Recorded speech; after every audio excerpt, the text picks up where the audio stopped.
Good evening. We are Erie High School's senior design team, and we competed in the Real World Design Challenge promoted by Embry-Riddle Aeronautical University. The team consists of 7 students at Erie High School: myself, Bekah Weigand, Jack Williamson, Andrew Jordan, Dillon Huselton, Lauren Lindsay, Nicole Schubert, and Ethan Hughes. Erie's Academy of Engineering and Aerospace provide the opportunities and skill sets to prepare students for careers in the fields of engineering or technology. This shows the original program pathway consisting of 4 years of engineering courses taught at the high school and the district's Innovation Center, which teaches students topics including the engineering design process, fundamentals of flight, programming, and modeling and design skills. Courses within the program also teach students constructive skills, including problem solving and project management. Students use their skills they learn to investigate problems and design solutions to compete against local and national teams. Erie's Academy of Engineering and Aerospace has cultivated interest in STEM careers for students and given them skill sets to succeed in both college and their future careers. The Academy also gives students opportunities for practical experiences in the workplace, including field trips and internships. The program outreaches to several surrounding engineering and aerospace companies to form business relationships and provide deeper opportunities for students within the courses. The Real World Design Challenge is aimed towards introducing students to active problems in the world regarding the environment and agriculture, and promoting students to design solutions to prominent problems in the real world. The 2018-2019 Real World Design Challenge was based upon 3 parts: assessing plant health in an urban environment using an unmanned aerial system, or a UAS, developing a sound theory of operation, and developing a low-bid, profitable business plan. The goal is to minimize the contract bid for the design while providing high-quality data and a sound theory of operation superior to other bids. The UAS must be as safe as possible for use within an urban environment and will perform 2 business surveys per mission objective during each season of the year. For maximized safety precaution, the UAS cannot rely solely on GPS for a navigation system. However, it can use it as the primary system with proper secondary systems in place to take over. Other challenge guidelines regarding the safety requirements of the UAS include a feature known as geofencing, which is programmed to avoid buildings, a backup system to avoid unexpected obstacles, and the ability to avoid all obstacles by at least 1 meter. The aircraft must be able to operate both within and beyond line of sight and must be monitored along the entire course of flight. The antennas on the UAS must be a minimum of 45 centimeters apart, and there must be an onboard transponder that can detect and avoid other aircraft, and the UAS must still be able to identify and avoid aircraft with a damaged transponder. The UAS must have the option for a human pilot to take control and must have emergency protocols along the course of safety. The UAS must have either foldable or enclosed propellers for safety within the urban environment, and must be able to take off and land vertically in a 3 meter by 3 meter space. The aircraft must have the ability to fly to all objective areas in the city and analyze plant health in each of these areas. The UAS provides valuable data for the very biodiversity presented by Alexander and can be used to mitigate air pollution and improve air quality within our cities.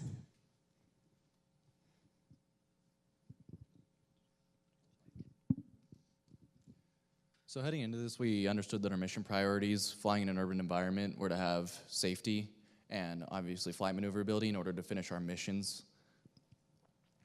And our level 1 objective was to have plant health sensors and correctly working and integrated electronics in order to make sure that all of our systems work together in harmony. And then our level 2 objectives were to have a fully working aircraft. This was very important to our team to show that what we theorize could actually come to life and be an actual product someday. Our design team started by proposing 3 preliminary designs: a helicopter, a tri-rotor, and a boomed VTOL, or vertical takeoff and landing. After much discussion and review, we unanimously decided to go with the boomed VTOL due to its efficiency and safety. This is our original design. It was very flawed, but after many refinements, such as sizing down the booms, aligning them, and making the tail angle larger, and finally sizing down the prop guards, we had our final design, the Black Cat. For theory of operations, we had to create and required to create missions to survey plant health in an urban environment. There are a total of 5 missions that are very valuable in surveying the city's key vegetation points. There are a total of 10 vegetation points that are going to be surveyed. 2 parks, 2 120-meter rooftop gardens, 2 vacant lots, 2 roads with building vegetation, 1 road with, and many more. Mission 2 and 5 are surveying 2 different stretch of roads, but the rest are surveying 2 to 3 vegetation points per mission. Each mission is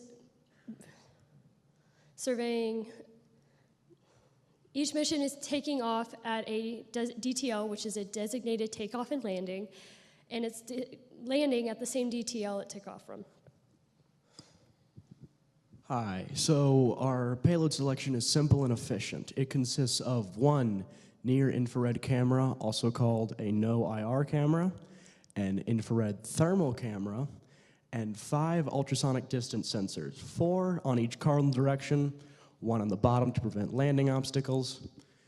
And all of this is run on 1 Raspberry Pi microcomputer with an Adafruit absolute orientation data chip to collect telemetry flight data for R&D purposes. Our plant analysis software is called Infogram. Now it takes these near-infrared images with a red filter to replace the blue color channel and produces an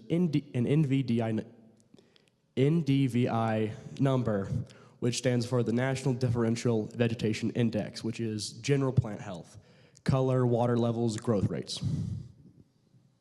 A major staple in our design was the business plan. We wanted our drone to be as cost-effective as possible while still providing the best service possible. So here we have the operating cost, which is $3,400, and comes from the $85 in personnel costs per mission.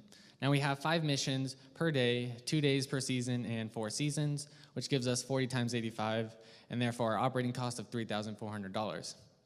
Next we have our fixed cost, which is the cost of building the physical drone, and it's about $800, which was such a reasonable cost that we actually built it for the purposes of this class, senior design, and for the Real World Design Challenge. Next we have the profit, which was outlined to be only 15% of our total, which at the time was about $4,200. So that makes our profit about $630. So adding together our operating costs, our fixed costs, and our profit gives us a total of $4,800 for operating in 1 city for 1 year. Now that's about 1/40th of our total budget that we had for this project, which was $200,000. This table shows our linear profit per year, and you can see that in 10 years we'd have about $13,000, which isn't bad, but we wanted to see how viable our business plan would be on a larger scale. So here we have a hypothetical situation in which we place 50 drones in 50 cities across America. And you can see that our profit is much larger, at this point around $700,000, and shows just how viable this business plan actually is. If the challenge exists, so must the solution. That's the mindset we used going into this, and we believe that we did find the best solution. After winning the state competition in January, we pursued on to nationals in DC, where the top prize was a $50,000 scholarship to Embry-Riddle Aeronautical University per student. While we may not have won the top prize, we learned a lot and cannot wait to compete next year. So how has STEM impacted us individually and as a team? Well, it all started our freshman year when we decided to take the engineering pathway, giving us stepping stones closer to our future. With 3 seniors on the team, it has given us the confidence in what we will be doing in the next chapter of our lives. Bekah will be going into aerospace engineering, I will be going into meteorology, and Lauren has enlisted into the Navy to become an aviation mechanic. There are 3 juniors on the team. Jack and Dillon have expressed interest in pursuing their career in mechanical engineering with drones and vehicles, and Ethan is pursuing his career in becoming a computer scientist. And lastly, Drew, being the sophomore on the team, is working to advance his skills to become a computer engineer. Whether it be mechanical, electrical, aerospace, or computer sciences, STEM has made a big impact in our lives to prepare us for the real world, allowing us to be part of life-changing experiences and hopefully one day make the world a better place. So, Mike's better now. Thanks again to all of you for coming out, Mrs. Fox and Ms. Gintert for setting up all of this, the administration for making sure this can go smoothly, Jake Marshall, our mentor, Constantine Deal, a man that really helped us find our wings, UAS Colorado, and Ball Aerospace. Thank you.